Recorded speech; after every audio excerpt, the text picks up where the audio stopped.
সকালে ঘুম থেকে উঠেই আলহামদুলিল্লাহিল্লাযী আহিয়ানা পড়তে হবে, যার অর্থ শুকরিয়া যে আল্লাহ আমাদের আবার জীবন দিলেন। মিসওয়াক বা দাঁত ব্রাশ করা। ফরজ নামাজ সমূহ যেমন 5 ওয়াক্ত নামাজ সময় মতো পড়া। কোরআন তিলাওয়াত করা, প্রতিদিন অন্তত 1 রুকু বা 1 পৃষ্ঠা পড়া। সকাল সন্ধ্যার জিকির করা, সুবহানাল্লাহ, আলহামদুলিল্লাহ, আল্লাহু আকবার, প্রতিটা 33 বার করে। আয়াতুল কুরসি, সূরা ফালাক, সূরা নাস, সূরা ইখলাস পড়া। তাসবিহ ও দোয়া পাঠ করা। খাবারের আগে ও পরে বিসমিল্লাহ ও আলহামদুলিল্লাহ।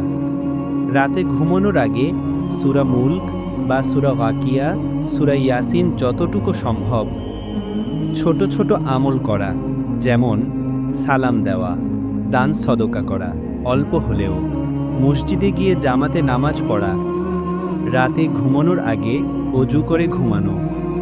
দোয়া কুনুত, আয়াতুল কুরসি, সূরা ইখলাস, সূরা ফালাক, সূরা নাস পড়া।